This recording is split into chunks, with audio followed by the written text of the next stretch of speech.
Countering human trafficking should be a priority for all people of faith. But laws and governmental response must change as well. The American Religious Town Hall meeting is now in session.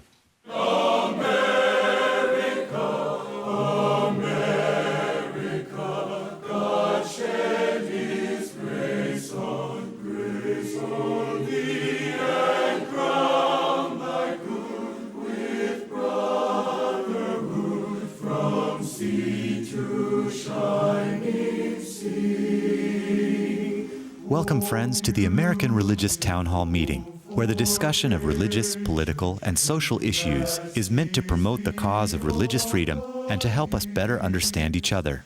And now, here's your host and moderator, Pastor Jerry Lutz.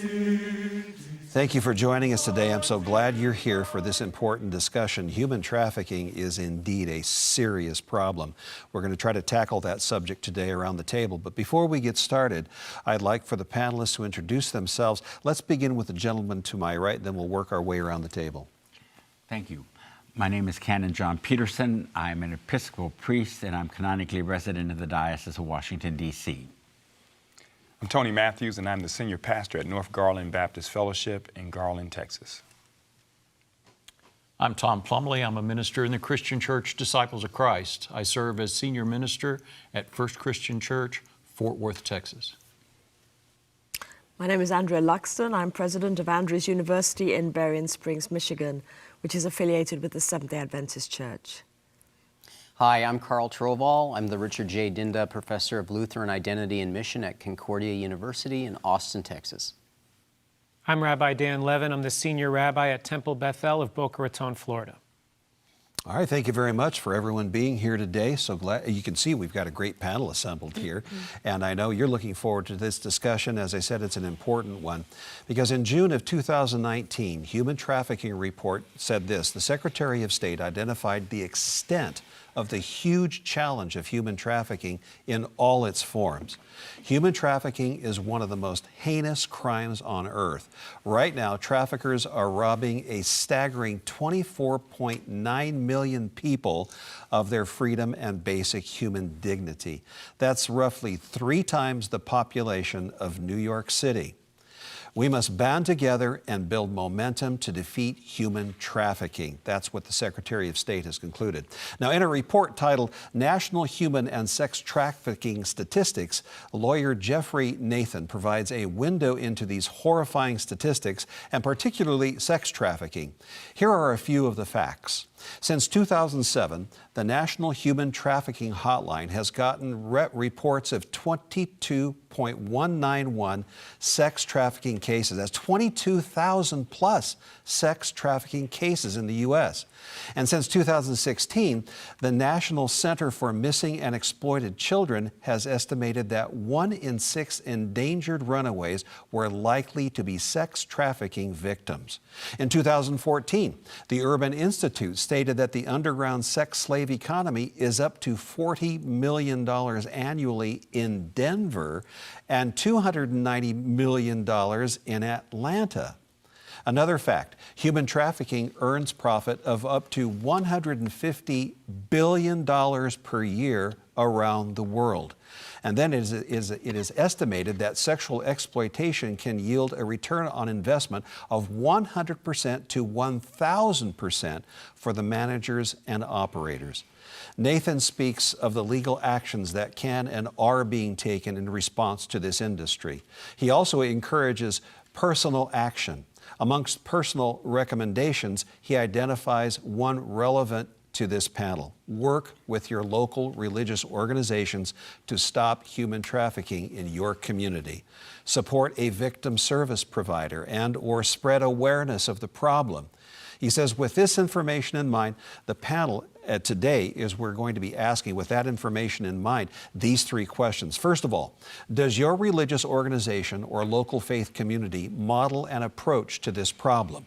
Another question, do you have suggestions on what an individual organization or a group of faith communities can do to actively respond to what is happening? then finally, with so many needs and expectations, how does a local church or synagogue or other place of worship decide its priorities?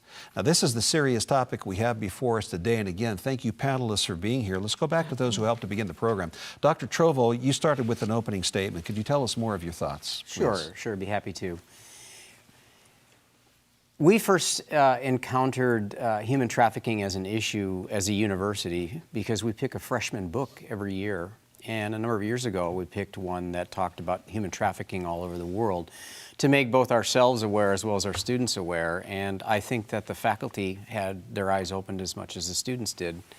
That was a number of years ago. We even had one student who was a member of the student body who had experienced being trafficked and spoke to the students. And I think what was eye-opening was how close it was. It wasn't a guest speaker we invited from some other place, but it was a person who was among us. Last fall, I was teaching my introductory freshman class, and I mentioned that slavery still existed in the United States. And the class was going, what do you mean by that? And I mentioned the human trafficking that's going on. I mentioned how much of it happens here in Dallas, where we're taping the program, how much of it happens in Houston. Houston's a major hub of human trafficking. Austin is. And the students were shocked that they had people in their own communities, even nearby their communities, who were involved in human trafficking. And so this isn't something that's out there. It's actually very close to us. In fact, it's scarily close. And that's why I think faith communities need to be pretty significantly involved.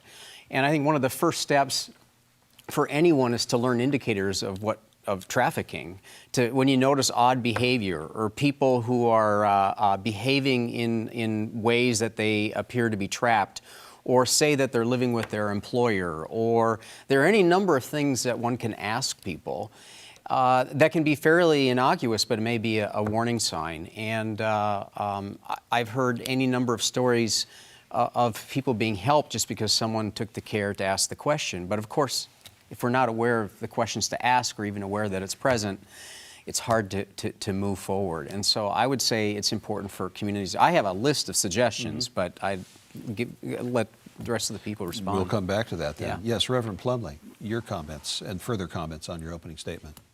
Thank you, and I want to hear your list of suggestions because I think every congregation should be not only teaching their people about it, but doing things proactively to correct this problem. But faith groups cannot, will not do it by themselves. This needs to become a priority in the law enforcement community. This needs to be some of our laws need to be changed. Some of our expectations of industries need to be changed so that we lessen this burden of slavery in this country. You mentioned the fact, Dr. Trovall, that you spoke with your students about slavery continuing to exist in the United States. Some reports have found that there are more people enslaved within the boundaries of the United States right now than there ever have been, including during the days of chattel slavery. And it's just that it's behind closed doors, it's in the shadows, it's in those parts of our communities that we don't want to pay a whole lot of attention to.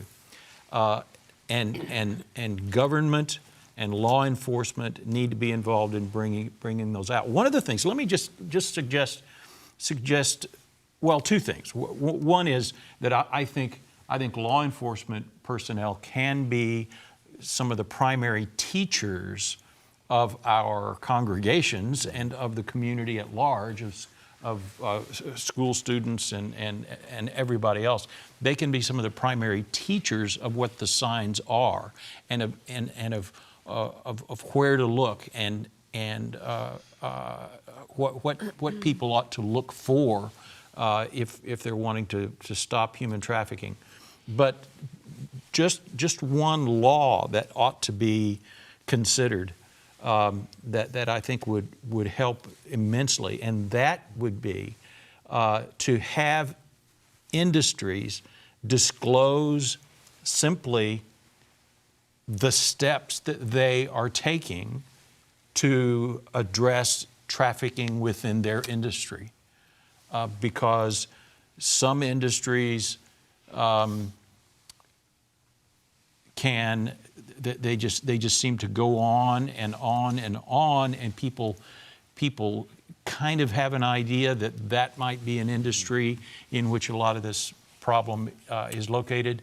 But we need to force those industries to tell us what they're doing to address the problem. All right, thank you, Dr. Glad to have you here. I'm so glad you're here, Dr. Matthews.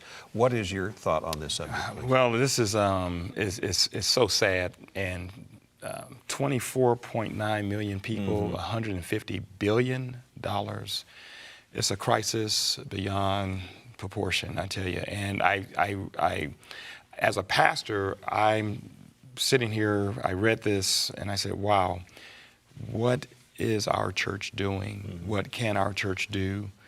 I know we need training, we need information, we need to be, as the other panelists have mentioned, we certainly need to know the signs of human trafficking. And we need to, for me, I'm thinking, our young people, we have a group called 1828, and there's between the ages of 18 and 28, we need to give them, create an atmosphere where that group and other groups feel free to talk about and to expose some of the people that they might know who's involved in this.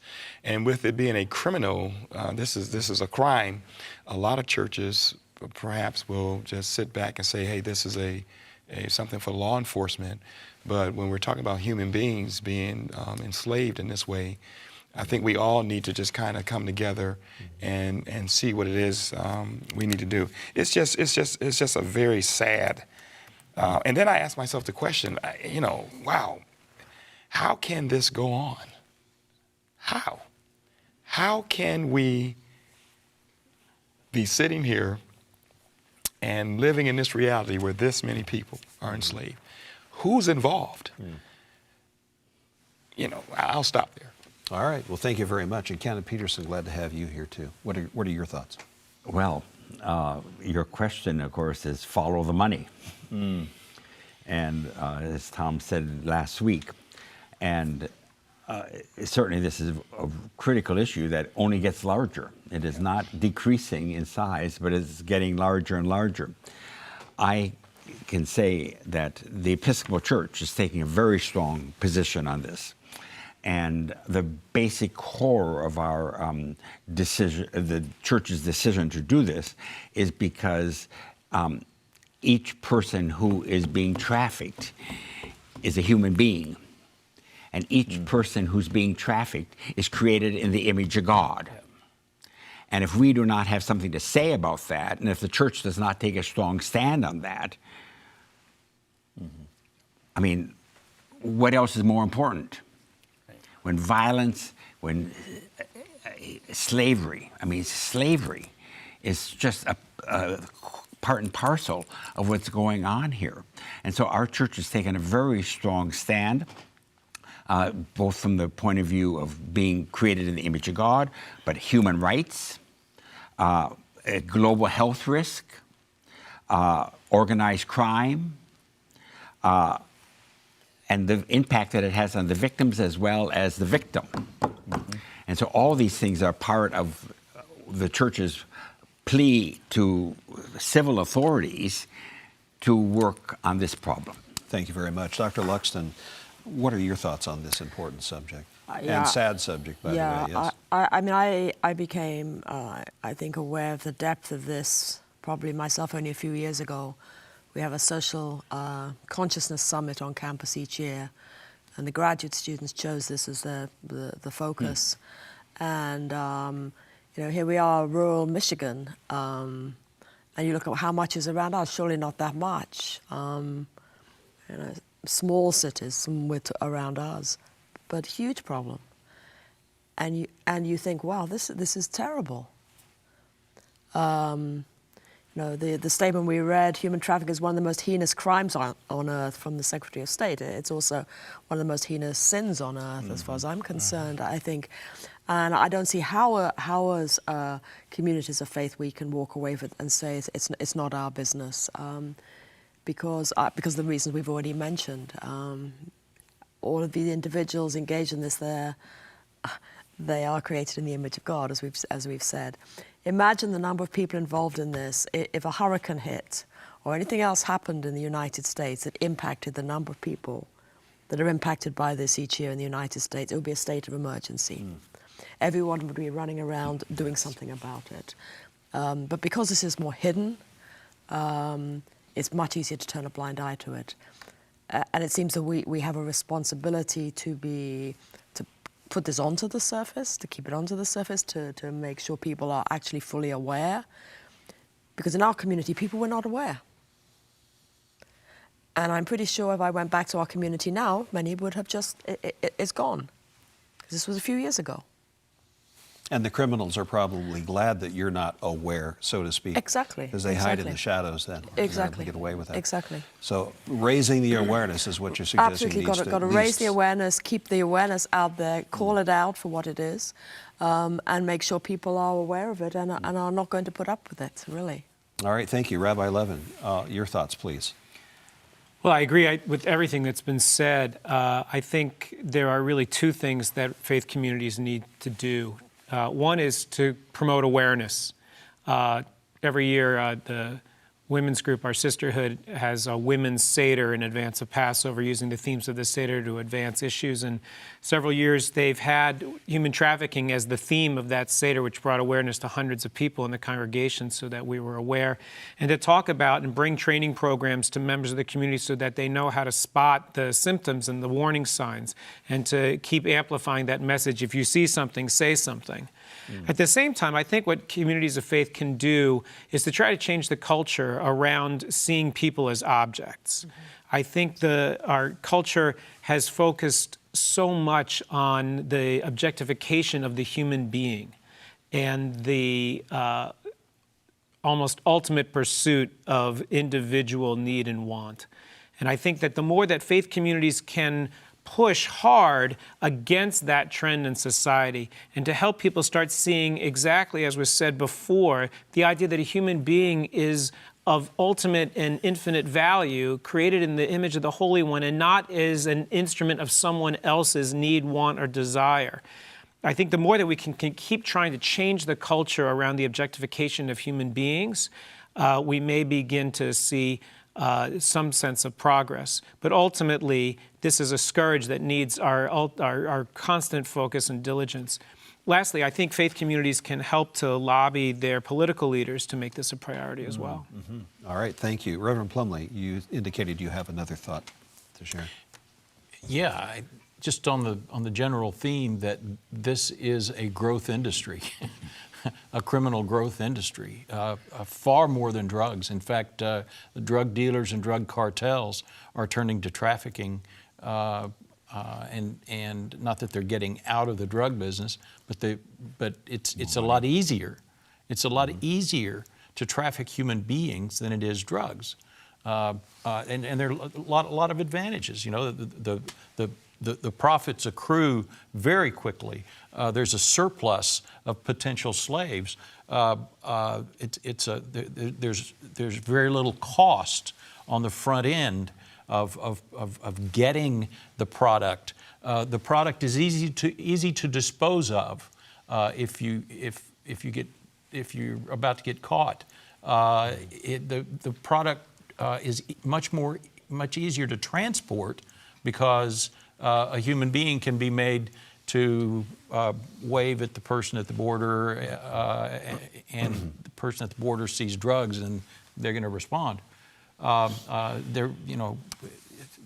Human beings are easier to hide than some of that stuff too. So it's a pernicious problem, and we are, I think we need to switch from having a war on drugs to having a war on slavery. Very quickly, with regard to awareness, and Dr. Matthews, we just have a few seconds left.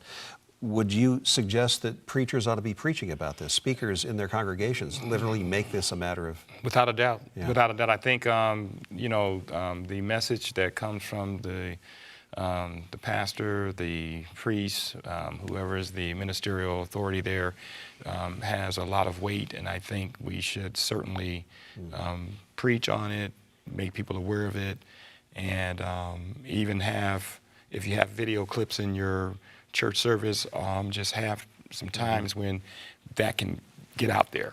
Let the people know it's okay to talk about this. All right. Okay, well, thank you. That's all the time we have for this segment, but we're going to be back in just a few moments. Right after this message, we'll come to our summations from each of the panelists. Thank you, Pastor Lutz. We hope you are enjoying today's program. If you would like to learn more about the American Religious Town Hall, please visit our website at americanreligious.org. That's americanreligious.org. There you can read about the mission and history of the program, learn about the town hall estates, and view past programs by clicking the appropriate menu buttons. Each week, Pastor Lutz looks forward to receiving your letters. You may write to him at the address shown on your screen. Send your letters to Pastor Jerry Lutz, American Religious Town Hall Meeting, P.O. Box 180118, Dallas, Texas 75218. That's Pastor Jerry Lutz, American Religious Town Hall Meeting, P.O. Box 180118, Dallas, Texas 75218. Thank you for writing, and thank you for watching. And now, back to you, Pastor Lutz, and today's closing statements. Thank you and welcome back. We're so glad that you've joined us for this very important discussion. Perhaps you've heard some ideas that you can take to your houses of worship, make suggestions in your community to try to find a solution to this serious problem. And thank you for tuning into the Town Hall. You can learn more, as Mark says, at the website. Please drop us a line. Let us know what you think about the program. And by all means, learn more about the Town Hall estates there at the website that Mark has referenced. Let's go now to our summary statements. We'll begin with Canon Peterson. You're first. Yes, I have two things I want to say. Number one, frequently we hear about trafficking because some wealthy man is trafficking girls who are slaves. And that's, that makes headlines. But it's all those people who are not wealthy but who are still trafficking and making enormous amounts of money just simply to sell sex. A practical application, picking up really on what Andrea did. At the 10th station of the cross on Good Friday, Jesus is stripped of his garments. A very powerful station, indeed, to think Jesus being stripped. Jews don't like to be stripped of their garments. And each year in New York City, on Good Friday, the Episcopal Diocese of New York actually does the Stations of the Cross, visiting and taking in mind trafficking.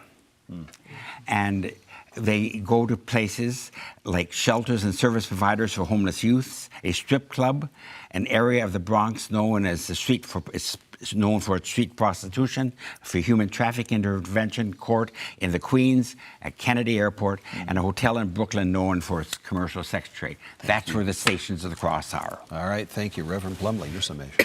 Thank you. I'd simply add to the list of things that people are trafficked for. We think of prostitution a lot, but there are a lot of different forms of industry that use laborers, yes, who have been trafficked, both male and female.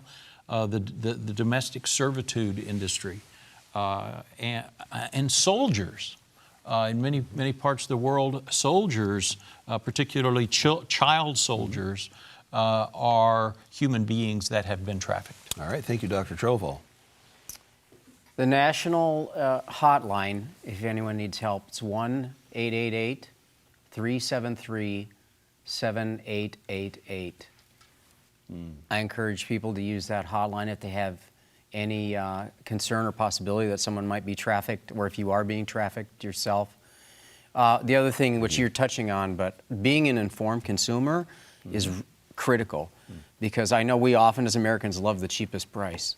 I think maybe all humans do, but that also is precisely the danger, because many people are being... Thank you very much. And then Rabbi Levin. I think one of the important things that we also have to be aware of is that human trafficking isn't that thing that happens in that country over there. It's that thing that happens in our community right here. And we have to try to create a culture where we eliminate the stigma so that people who have been victims of human trafficking can come forward, can bear witness and tell their stories so that we can help to raise up their human experience and begin to tear down the objectification of people that is the source of human trafficking at its core.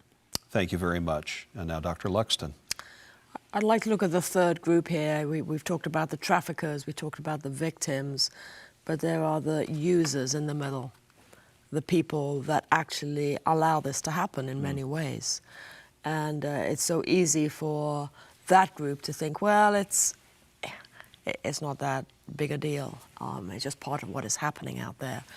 But I mean, so my appeal really is to that group. You know, don't be part of it, and don't let people be abused on one hand and people profit from it on the other hand. That encourage you. Yeah. Thank you very much. And now Dr. Matthews. Yes, our churches and synagogues, religious organizations are very powerful organisms, and we can get more involved. Our church, we're going to get more involved, and we hope that when we get involved, that all these agencies can come together and put a stop to this, and we need to just keep preaching that people are made in the image of God, and we need to really take that seriously. All right, thank you very much. Well, thank you everyone for treating this with the delicate approach that each of you has for this, and thank you for the contributions you've made. Hopefully the suggestions made from this table will be of help to you. Speak with your pastor, your rabbi, your religious leader, community representatives, helping them to understand that this concern needs to be addressed by us all. Well, thank you so much for joining us today. The charter of the American Religious Town Hall provides that Roman Catholics, Protestants, Jews, educators, and others may appear on this program and can declare their beliefs without hesitancy. And the rest of the members of the panel will uphold and guarantee that American right to all who will appear, irrespective of race or creed, so that the rest of the world can see that here in America we believe in civil and religious freedom, not only in theory, but in reality. So now, friends, until next time, at the same time and over this very same channel, the American Religious Town Hall meeting stands adjourned. And may the God of all of us bless all of you.